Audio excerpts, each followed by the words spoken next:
Stranger things season 5 final episode ఎలా ఉందో సింపుల్గా వన్ వాల్లో చెప్పాలంటే చాలా బాగుంది. నాకైతే చాలా బాగా నచ్చింది. ఎస్పెషలీ ఫస్ట్ వన్ అవర్లో ఆల్మోస్ట్ ప్రతి సీన్ చాలా థ్రిల్లింగ్గా ఉంటుంది. చాలా ఇంటెన్స్గా అనిపించింది. ఎస్పెషలీ టూ సీన్స్ అయితే నాకు ఒక మినీ హార్ట్ అటాక్ని క్రియేట్ చేసినాయి. Especially this Steve Harrington tower నుంచి పడిపోతుంటాడు కదా, ఆ సీన్ అయితే నాకు అనిపించింది, ఏంది వీళ్ళు నిజంగానే స్టీవ్ హ్యారింగ్టన్ని చంపేస్తున్నారా? చంపేసి బయట తిరగలుగుతారా? మర్చిపోయారా వాళ్ళకి ఎన్ని వార్నింగ్స్ వచ్చినాయో, ఎంతమంది ఫ్యాన్స్ వార్నింగ్ ఇచ్చారో వాళ్ళకి. అన్నారు కదా, ఏమైనా పర్లే కానీ స్టీవ్ హ్యారింగ్టన్కి మాత్రం ఏం జరగకూడదు. ఒకవేళ స్టీవ్ హ్యారింగ్టన్కి ఏమైనా జరిగితే స్ట్రేంజర్ థింగ్స్ సీజన్ 5లో ఉండేవి 8 ఎపిసోడ్స్ కావు, 9th ఎపిసోడ్ ఒకటి ఉంటుంది, the vanishing of duffer brothers అని. ఆ మెసేజ్ వాళ్ళు చూసినట్టు జస్ట్ మనం కొంచెం భయపెట్టారు అంతేగాని వాళ్ళు కూడా కొంచెం భయపడ్డట్టు ఫ్యాన్స్కి ఇచ్చిన వార్నింగ్స్కి. అందుకే థ్యాంక్స్ టు జోనథన్ సేవ్ చేయించారు మొత్తానికి. నేను ఇంకో సీన్కి కూడా చాలా భయపడ్డా. అదే ఎప్పుడైతే వెక్నా హాపర్ని మ్యానిపులేట్ చేసి లెవెన్ని షూట్ చేసేలా చేస్తాడు కదా, ఆ సీన్కి ఒక సెకండ్ అయితే నాకేం అర్థం కాలే, నా మైండ్ బ్లాక్ అయిపోయింది. ఏంది 11 చనిపోయిందా? 11 చనిపోవడం ఏంది? 11 చనిపోతే వెక్నాన్ని మైండ్ ఫ్లేమ్ని ఎవరు ఓడిస్తారు? ఈ ప్రపంచాన్ని ఎవరు కాపాడతారు? అది కాకుండా పోయి హాపర్ షూట్ చేయడం ఏంది 11ని? ఆల్రెడీ హాపర్ చాలా సఫర్ అయ్యిండు తన డాటర్ని కోల్పోయినప్పుడు, ఫస్ట్ డాటర్ని. ఇప్పుడు మరొక డాటర్ని కూడా కోల్పోతే తను ఎంత బాధపడతాడు? ఏందబ్బా వీళ్ళు ఇలా చేశారు అనుకున్నా. But thanks to duffer brothers, ఇది ఫేక్ సినారియో మాత్రమే. ఫేక్ సీన్ అయినా సరే నాకు తెలిసి ఈ ఫైనల్ ఎపిసోడ్లో ఎక్కువ ఇంపాక్ట్ క్రియేట్ చేసిన సీన్ అదొకటే. ఐ మీన్ మిగతా సీన్స్తో పోల్చుకుంటే ఆ సీన్ అయితే నాకు చాలా ఇంపాక్ట్ క్రియేట్ చేసింది. ఒక సెకండ్ నిజంగా నాకు మైండ్ పనిచేయలే, 11 చనిపోవడం ఏంది అబ్బా అనుకున్నా. నేను ఈ ఫైనల్ ఎపిసోడ్లో కొంచెం డిసప్పాయింట్ అయిందల్లా చాలా త్వరగా వెక్నాన్ని అండ్ మైండ్ ఫ్రెండ్ని చంపేసినట్టు అనిపించింది.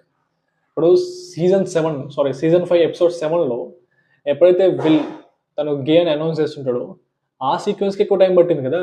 ఆ సీక్వెన్స్ ఫస్ట్ 6-7 మినిట్స్ ఉంటే ఈ వెక్నాన్ని మైండ్ ఫ్లేని వీళ్ళు జస్ట్ 5 మినిట్స్ చంపేస్తారు.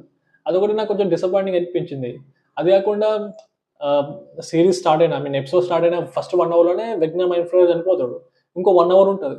నాకు అనిపించింది, అరే వెక్నాన్ మైండ్ ఫ్లేయర్ ఫస్ట్ 1 అవర్లో చనిపోతే ఇంకా 1 అవర్ డ్యూరేషన్ ఎందుకు ఉంది?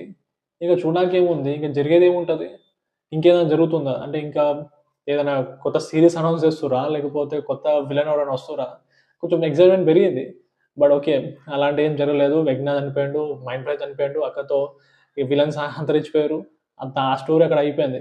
బట్ కొంచెం డిసప్పాయింట్మెంట్ అనమాట. అరే అంత తొందరగా చనిపించింది, ఇంకొంచెం ఫైట్ సీక్వెన్స్ ఇంకొంచెం లెంతీగా ఉంటే బాగుండు అనిపించింది.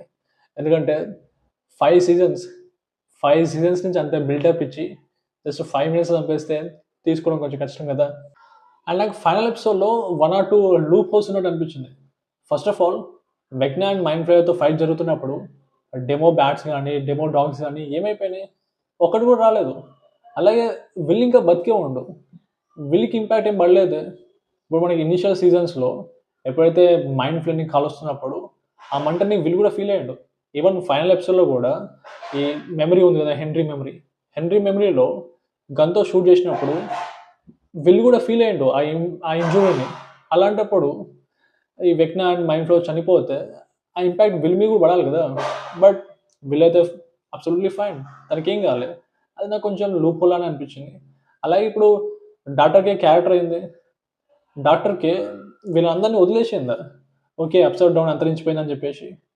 అరే వీళ్ళందరూ లైక్ చాలామంది మిలిటరీ ఆఫీసర్స్ని చంపేశారు కదా, దానితో హాపర్ అంత సింపుల్గా పోలీస్ ఆఫీసర్ ఎలా కంటిన్యూ చేస్తుండు?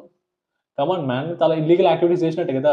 మిలిటరీ పాయింట్ ఆఫ్ మాట్లాడుకుంటే, లీగల్ పాయింట్ ఆఫ్ మాట్లాడుకుంటే మిలిటరీ ఆఫీసర్స్ని హాపర్ చంపడానికి ట్రై చేసింది కాబట్టి అంత ఈజీగా పోలీస్ ఆఫీసర్ అతన్ని కంటిన్యూ ఎలా చేయించారు?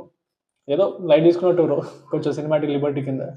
ఎనివే నాకైతే ఓవరాల్గా ఫైనల్ ఎపిసోడ్ అయితే చాలా బాగా నచ్చింది. అండ్ ఎండింగ్ ఓపెన్ ఎండింగ్ ఇచ్చారు 11 విషయంలో. ఈ ఆడియన్స్గా మనమే డిసైడ్ చేయాలి 11 బతుకుందా లేదా అని. దానికోసం సపరేట్గా వీడియో చేసి దాంట్లో డిస్కస్ చేయడం బెటర్. ఫైనల్ ఎపిసోడ్ చూశాక నాకు కొంచెం ఎంటీగా అనిపించింది, చాలా ఎంటీగా. ఎందుకంటే నేను 6 years నుంచి చూస్తున్నా ఈ స్ట్రేంజర్ థింగ్స్ సిరీస్ని. 6 years నుంచి చూస్తున్నప్పుడు సడన్గా ఒకరోజు సిరీస్ ఎండ్ అయిపోయి Mike, Lucas, Dustin, Will, Eleven, Max ఈ క్యారెక్టర్స్ని మళ్ళీ మనం ఎప్పుడు చూడలేము.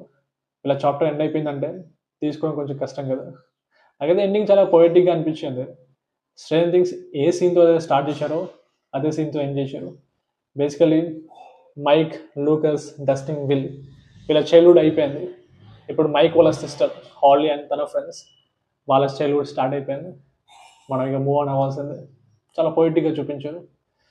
అలాగే నాకైతే మొత్తం ఫైనల్ ఎపిసోడ్ ప్రాపర్గా నచ్చింది. బట్ నేను సోషల్ మీడియా ఓపెన్ చేసినప్పుడు కొంతమందికి నచ్చలేని అర్థమైంది. మేబీ వాళ్ళు ఇంకెక్కువ యాక్షన్ సీన్స్ ఎక్స్పెక్ట్ చేసినట్టు. ఇలాగ నేను చెప్పినప్పుడు ఆ విజ్ఞాన్ని చంపడమే నచ్చలే అనుకుంటా. కొంచెం అంత త్వరగా కాకుండా కొంచెం టైం తీసుకొని చంపుంటే అందరికి నచ్చదేమో. ఎనివే, స్ట్రేంజర్ థింగ్స్ అయితే ఫ్రమ్ ద బెస్ట్ సిరీస్ నేను చూసిన నెట్ఫ్లిక్స్ సిరీస్లో. మళ్ళీ అలాంటి సిరీస్ ఎప్పుడు వస్తుందేమో. That's it guys, see you again.